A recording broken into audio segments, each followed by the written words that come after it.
Yay. There we go. And then turn things over to Adair. Excellent. Thank you, Kim. Just get my right screens. Okay, is everybody seeing the PowerPoint? Yes. Awesome. Cool. Well, again, I'm Adair Muth, the grant coordinator at OWRD. Thank you so much for coming. So we're here to give you an update on the Harney Domestic Well Remediation Fund, and then also get some feedback from you. So our purpose today is to share a plan for the Harney Domestic Well Remediation Fund, and then also get feedback from you on specific items. So when you see this little feedback symbol on the slides, that kind of indicates those are items that we're looking for feedback on. Other slides have information that we may have less flexibility on due to statute, but we welcome your thoughts on any of the slides, but just kind of indicating the ones that we specifically would love feedback on. And all of this is done to achieve the intent of statute. That is our goal. So a little bit of information, the Harney Domestic Well Remediation Fund, which I'm going to call the Harney Well Fund because that's shorter from now on, was authorized by House Bill 3092 during the 2021 session. And the purpose, this text is directly from statute, is to provide financial assistance for replacing, repairing, or deepening domestic personal use wells that are affected by declining groundwater levels resulting from overallocation of groundwater. Statute also says that funding is available within the Greater Harney Valley Groundwater Area of Concern, or the GIVGAC, as it's known for short. We also wanted to mention that the same year, the legislative session in 2021 authorized House Bill 2145, which was the Well Abandonment Repair and Replacement Fund, which we call WARF for short. And the purpose of that fund is similar. It's to provide financial assistance to permanently abandon, repair, or replace a water well used for household purposes. The funding for WARF is available statewide if criteria are met. So 2 well funds were passed in 2021, and due to staffing capacities, our department's approach was to establish WARF first. So we worked very quickly to set up the Well Abandonment Repair and Replacement Fund. It was launched in 2022, in June of 2022. And the reason we focused on WARF first is because it would address a statewide need, and folks in Harney could apply and have applied for WARF funds. The focus of WARF is low to moderate income households and areas that are recently impacted by drought or wildfire. Now we are, step 2, we're establishing the Harney Well Fund. So we are building on lessons learned in WARF, being consistent with WARF where it makes sense, where we can, and then modifying specific items as required by statute and as appropriate for the Harney area. A little bit more about the Harney Well funding. There is $500,000 available. And per statute, the fund will reimburse up to $10,000 or 75% of the total cost for replacement or repair, whichever is the lesser amount. The fund can also reimburse up to $3,500 for the abandonment of a well if the well is replaced. So now we're going to start diving into the details, and you'll see this is the first slide that we have the feedback symbol on. This is first thing we need to do is define domestic personal use well. So that phrase is what is in statute, domestic personal use well. On the slide is the WARF definition that we used for a well.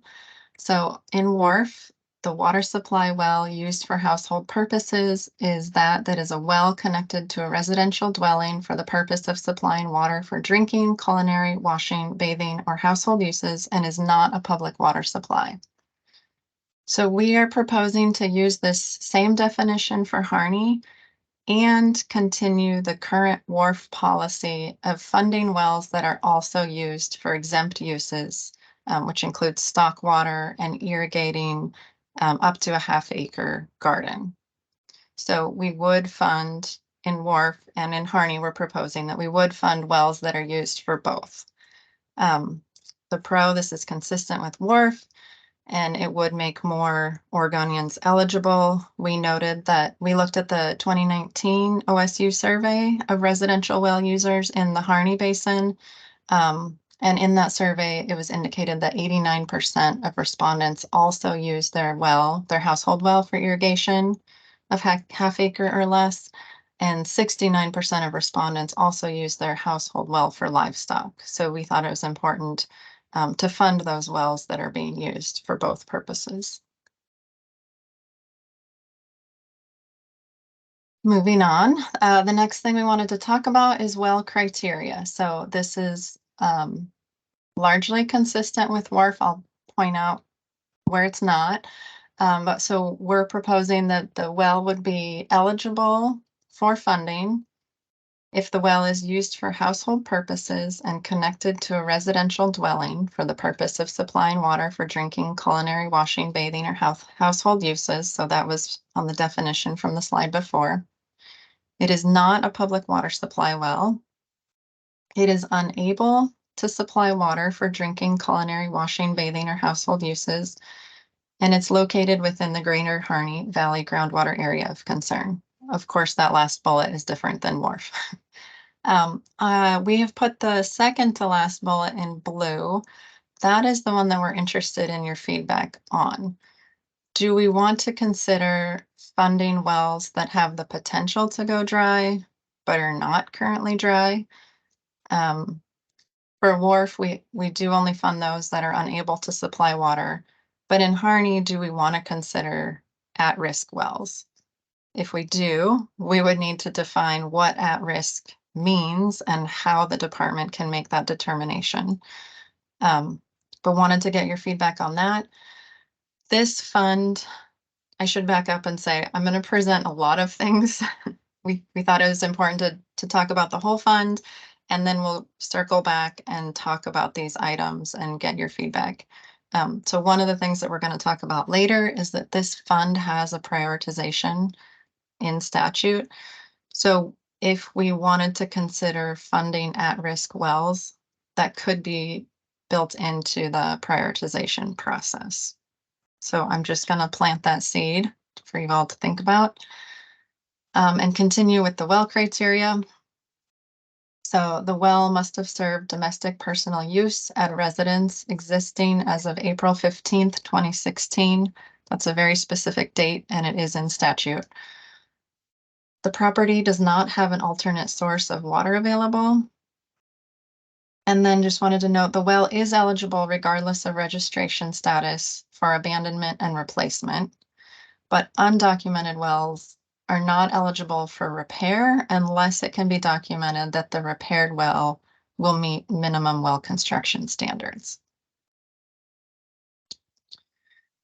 So just wanted to mention wells that would not be eligible for funding. Irrigation wells or other wells that are not plumbed to the house would not be eligible. If an applicant is applying for or receiving a grant from another funding source or any other OWRD well funding program for the same expense, they would not be eligible. They could get a loan, so it's only a grant. If they have a loan, that is okay. And if the applicant is involved in an unresolved OWRD regulation, order, or violation, they would not be eligible.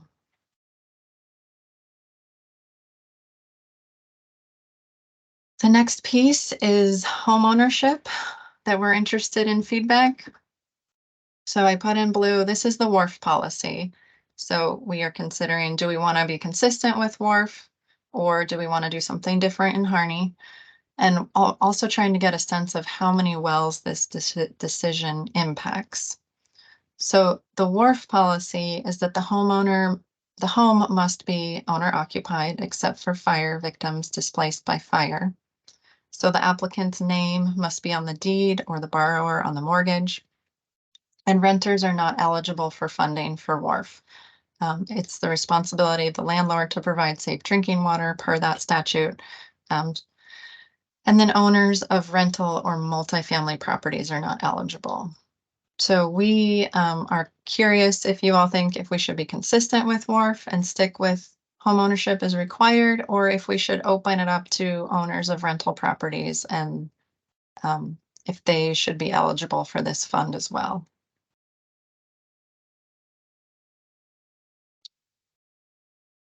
The next piece is work already completed.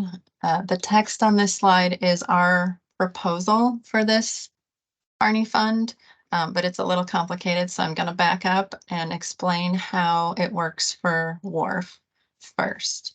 So for the WARF fund, folks would apply for the program, and if we determine they're eligible, we would set up a pre-inspection. So one of our well inspectors, John is our well inspector in the Harney, would set up a meeting to go to the property and inspect the well and confirm that the well is unable to supply water for household purposes.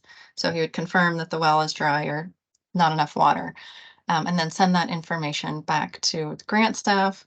Then the grant staff would move forward with developing a grant agreement. Then the homeowner would do the work. After the work is done, there would then be a post-inspection to confirm that the work was completed and then it was done to well construction standards. So that's how WARF works. And the purpose of the pre-inspection is to confirm the condition of the well. The only way for us to know if a repaired or replaced well was dry is to require that pre-inspection. But we recognize that this fund was passed in 2021, and if we require that pre-inspection, it would make anyone who had work done since the bill was passed until now ineligible. So we don't want to exclude all of those folks who needed to get water into their homes. So our proposal is that in cases where an applicant meets all criteria and incurred expenses to abandon, repair, or replace a water supply well between September 25th, 2021, and that is the date the act went into effect, the effective date of the act, and the application deadline, we would review the application for eligibility, completeness, prioritization, like all other applications. But rather than scheduling a pre-inspection, we would schedule a post-inspection and then move on to the grant agreement. So again, the downside is if somebody had their well replaced or repaired due to a water quality issue, we wouldn't know that.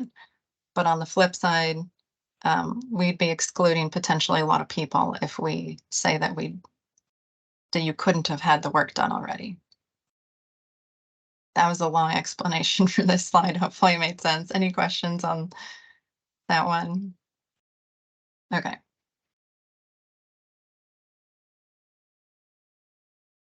The next one is regarding well abandonment. So statute states if replacement of a well is funded in whole or in part under the program, the replaced well must be abandoned. And there is $3,500 to abandon a well. It's limited to $3,500. So our question for you, what we're looking for feedback on, is if a resident has more than one well connected to the household, should we require all connected wells to be abandoned? Or should we just require one? And there's pros and cons to both. So the pros of requiring all connected wells to be abandoned is that it protects the water quality, it protects the resource and the applicant's health. Cons is it could be a barrier to accessing these funds, and it could be a large cost to the applicants if they have several wells they need to abandon, and we can only provide $3,500.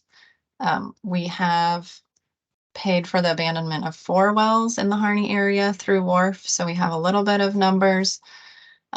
Those 4 abandonments ranged from $5,500 to $10,300 just for one well, an average of $7,500. So this could be a significant cost to homeowners. So that's another piece we're looking for feedback on. The next piece is the funding prioritization. I mentioned this fund has funding prioritization, so this text is directly from statute, section 1.4. In reviewing applications for a grant or payment, the department shall A, prioritize grants or payments for wells owned by or serving persons of lower or moderate income, and B, prioritize grants or payments for wells based on the severity of changes and declines in groundwater as determined by the department. So for A, the lower or moderate income, we are proposing to use the same definition for lower or moderate income as we use for the WARF. And there are 3 different ways that folks can establish their income priority. If they participate in the Low Income Home Energy Assistance Program, if they participate in certain Oregon Department of Human Services or Oregon Health Authority programs, or if their household gross yearly income falls within a range for household size. And again, folks would still be eligible for the fund if they were not lower to moderate income, but statute does say we need to prioritize grants for those who are lower or moderate income. The second piece we could really use your feedback on. This B says that we will prioritize grants or payments for wells based on the severity of changes and declines in groundwater as determined by the department. So one idea we had is to use the sub-area boundaries that are currently being developed as part of the critical groundwater area designation in the Division 512 rulemaking. So at the second Rules Advisory Committee meeting, OWRD presented and got feedback on the criteria to establish these areas, sub-areas. And then at the third RAC meeting, which is coming up on October 25th, OWRD will be presenting the proposal of what those sub-areas should be using that criteria. And this will include a map with the sub-areas on it. So we're looking for a fair and transparent application of this requirement. We thought the sub-areas could be an option because these sub-areas or the boundaries are founded in science and they're incorporating community input. The downside of using these boundaries is that they're not set yet. So if we want to use them, we would either need to use draft boundaries or wait until the rules are set. My understanding is the rules won't be set until next fall, and we want to get resources on the ground as soon as possible. So that's kind of the conundrum we have, I guess. And then we put a bullet for other options. So what else? Are there other things we could use besides these sub-area boundaries? Last slide for feedback, because I know this has been a lot, is the application deadline and process. So this is currently what we're thinking. Again, everything in this draft or in this presentation is draft. Everything that's not required by statute, that is. So we're looking, these are 2024 dates. We're currently thinking we would announce the funding availability in early January of 2024. And then January through April, we plan to do robust outreach to ensure that applicants can meet the deadline and understand the program. I should back up and say WARF applications are accepted on an ongoing basis. But because of the prioritization requirement of this fund, we determined that we need to have an application deadline in order for us to be able to prioritize applications. So we're currently thinking that application deadline would be in mid-May. We would then do the application review, prioritization in May and June. We would then schedule the pre or post inspections, depending on if folks had already completed the work, it would be post inspections. Those would occur in June and July, and then we'd have funding decisions and start working on grant agreements in July or August.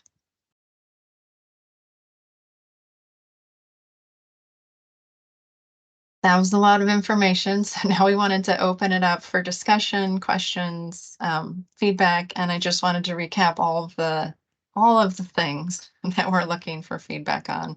So it was the definition of domestic personal use well, the well criteria, and specifically the well criteria if we want to consider funding at-risk wells or if we should only focus on funding those that are dry.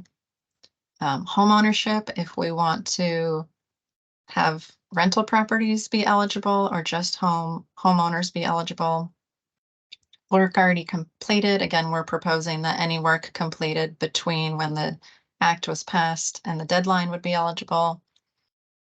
Well abandonment, should we require if a residence has more than one well connected to the home, should we require them all to be abandoned?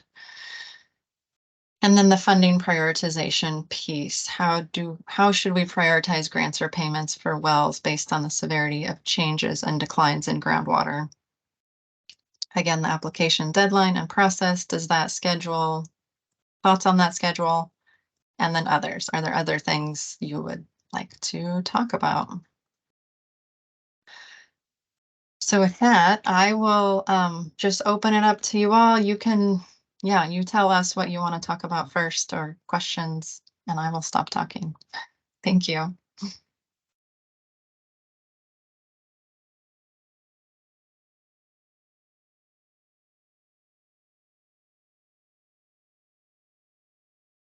I'll go ahead and go if you want.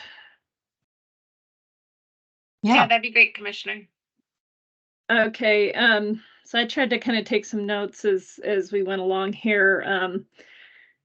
I think the definition of the domestic personal use well, being able to also accommodate some, stock well use as well as irrigating, it's important. Just those are very common here. And so I would hate to see those things excluded from being able to be part of this as a limiting criteria. Home ownership, personally, I think if there's a way to prioritize those that do own the home versus those that rent, but not exclude the renters, would be my preference, because there are a lot of rentals that, it's not those that own the home that they've exasperated the water. Obviously, the water's been over allocated, and so I don't feel, economically that we should ding those folks that are living in a rental or own a rental from receiving any assistance with trying to help with the well situation at a rental property. Work already completed. Obviously, if you don't allow for work already completed, it will just exclude more individuals. People have known that this happened in the legislative session. Some obviously have went ahead and used the state's program that was a statewide one, but I think it would be a bad idea not to look at those that have already went ahead and did the work and be able to allow their wells to also be considered. Well abandonment, it is going to be probably a very few that would have multiple wells, but you obviously would have some potentially that might fall under that. And so I don't know that you would want to, due to the cost of having to abandon wells, force homeowners to have to abandon all wells in order to participate. Obviously, it's best practice, but I don't know. I just can't imagine very many falling under that criteria, but there can be some. Not going to say that there wouldn't be any, but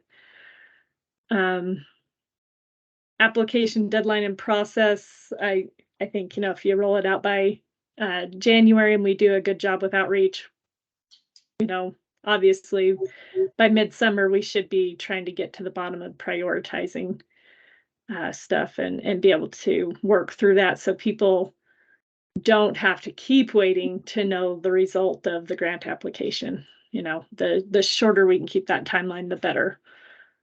And then the piece on, obviously, I'm not comfortable waiting for the Division 512 rules to be complete before we would consider that. I still think the USGS study has enough data within it that acknowledges our areas that are having the most decline. And then they've had ongoing well monitoring, which I don't know how that ongoing well monitoring data could potentially feed into the prioritization. But that information should be able to be used to acknowledge areas that are still having impact. I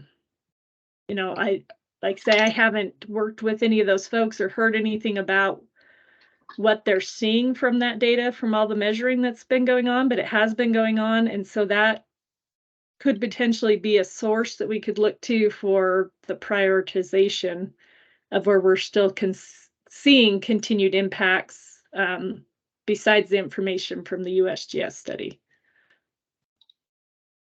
And I'll stop at that. Thank you.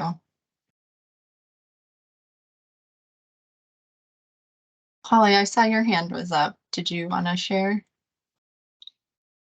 Yeah, thank you. I'm having some internet issues over here, so I'm going to keep my camera off.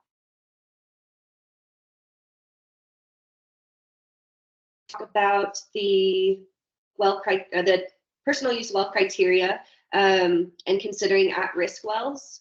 I think that we should include at-risk wells. There is a lot of concern from domestic well users that about the aquifer declining, and folks know in the basin that that it's happening. And so I think it would be important to include that in this process, and perhaps we or the department could prioritize the wells that are already unable to supply water, but folks that are at risk should still be able to apply, I think.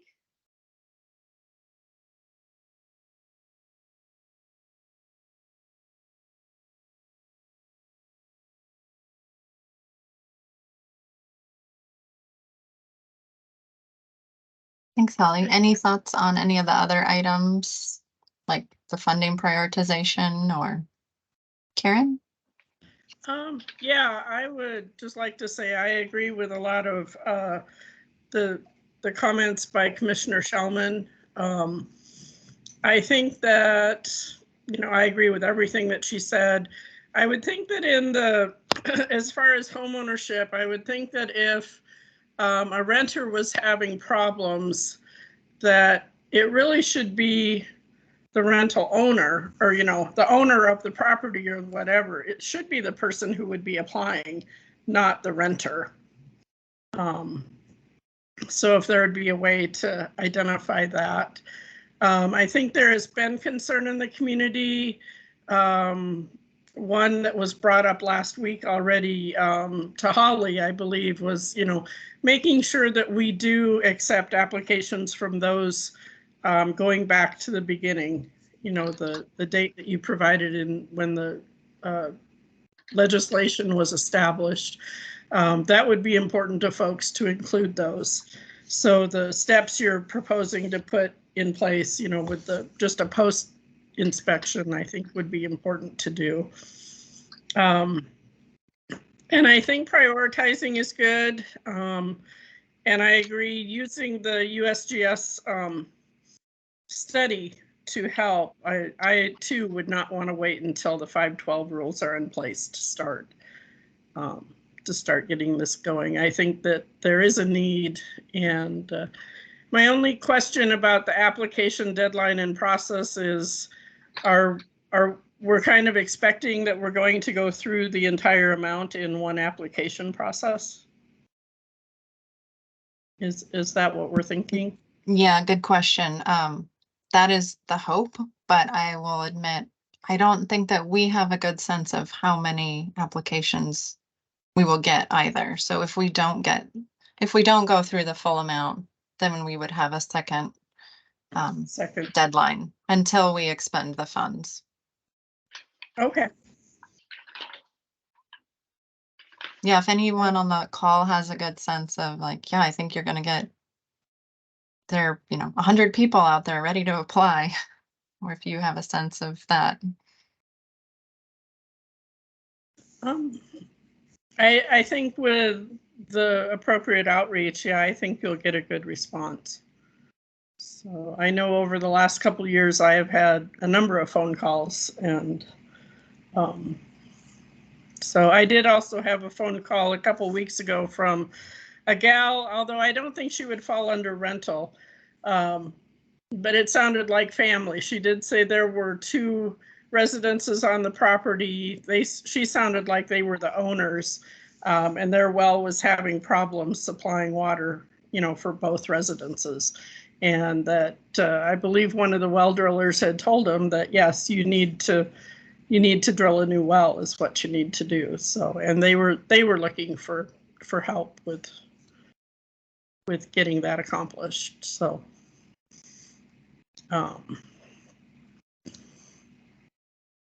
I think it's, important to move ahead. And I think you have thought things through, and,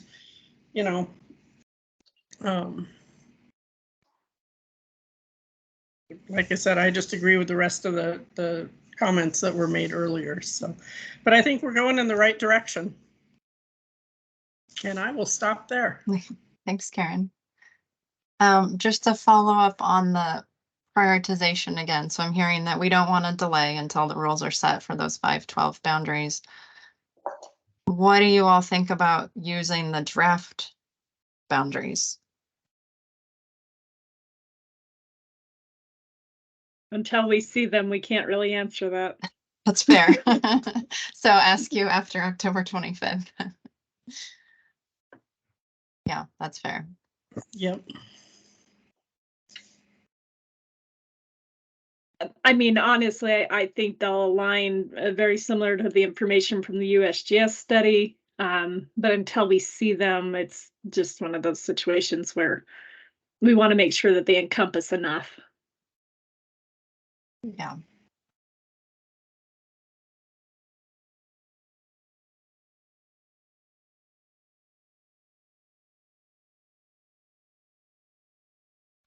Any other thoughts, feedback?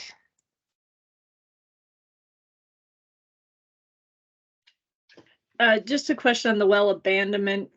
Can someone apply for just that and not the well replacement?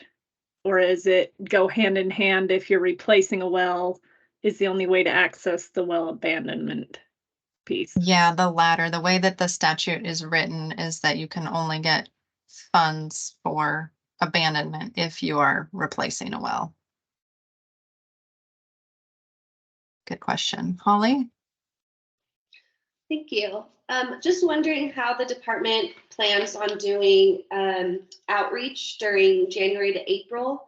Is there like a rough plan for how that is going to be carried out? You broke up a little bit. I think you said a rough plan. Was that the word for how that's going to be carried out? Yes. Okay. Yes, thank you. Not really. We know it. We want it to be robust. We are talking about doing in-person meetings. Kim, I'm going to let you jump in.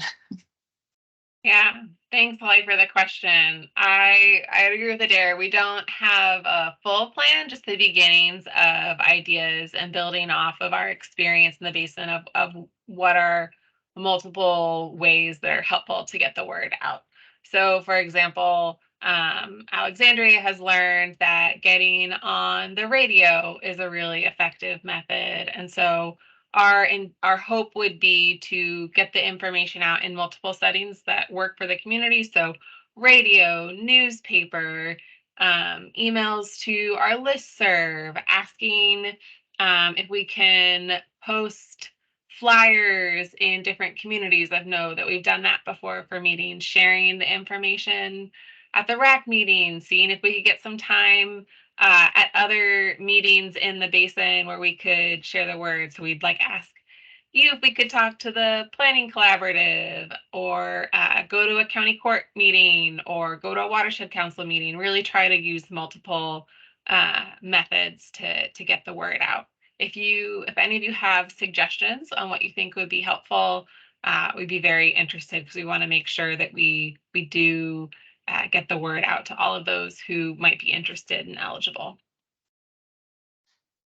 Awesome. Thanks, Kim. Are you going to start the outreach prior to January and let people know that it's kicking off in January, or wait till January for the outreach?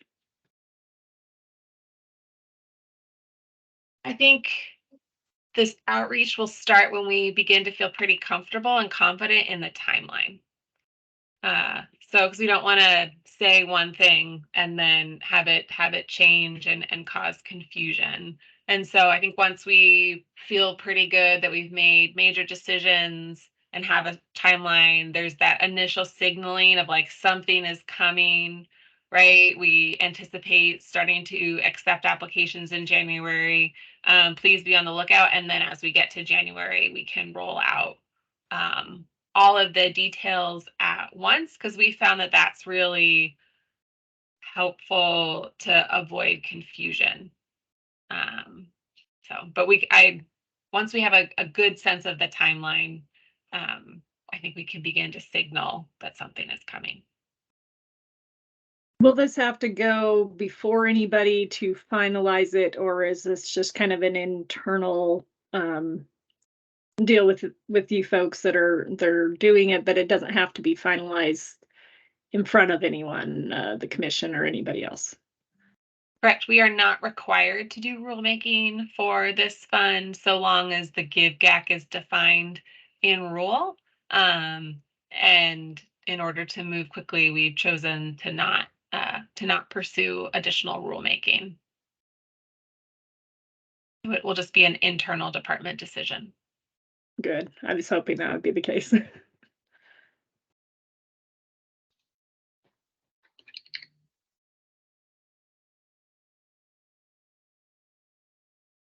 I can share, we've kind of talked about it, but my last slide was our next steps.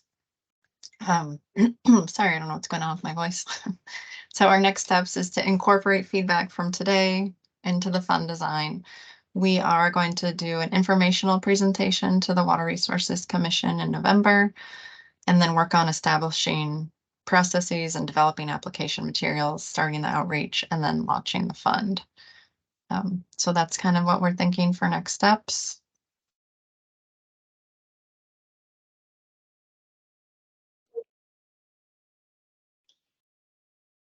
I think that sounds good.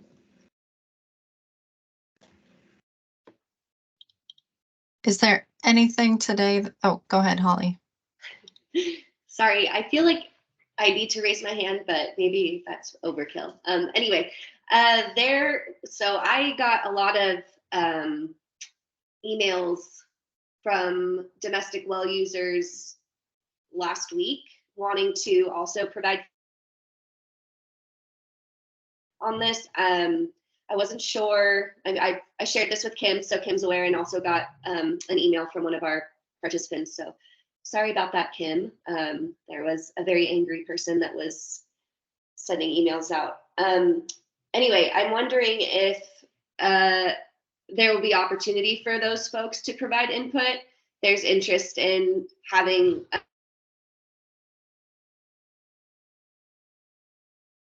the public could provide some input. Is that appropriate? I'm just not sure. Yeah, Holly, you broke up a little bit there, but I think I understand the gist. So you're recapping that a number of domestic well users reached out to you last week, and one emailed me as well. And so there's an interest that they would like to have opportunity to maybe hear this information and provide feedback. And then what I'm not sure, it might have been lost in the breakup, is were they also asking for a separate additional, just like broader outreach to get larger public feedback on the funding opportunity? So you summarized what I said. Well, I missed the last thing you said. I think that they're only wanting to hear this exact presentation and be able to provide input. Yeah, I think we'd be happy to work with them to find another time where that works for that group of folks, and then anyone is welcome to come. I I hesitate sometimes to call it like broad public outreach because we wouldn't necessarily advertise that meeting super broadly. Like anyone, does that make sense? Anyone is welcome to provide feedback on this, and we could set up another time. But unless there's a big push for it, we probably wouldn't host like a large public comment period or big public outreach push just because of the time where it would delay the fund's launch sooner. Okay, thank you. Holly, would it work for me to work with you to set up some time with those domestic well users, or how could I coordinate, or Dara and Alexandria and I coordinate to get that other meeting set up? Yes, I'll reach out to the folks that have been emailing me and just ask them what days do not work for them. And then the 3 of us or 4 of us could work together to schedule that meeting, hopefully sometime in October before the presentation to the commission. Yes, the presentation to the commission is in November, mid-November. Yeah, so time. Probably just before then. Okay.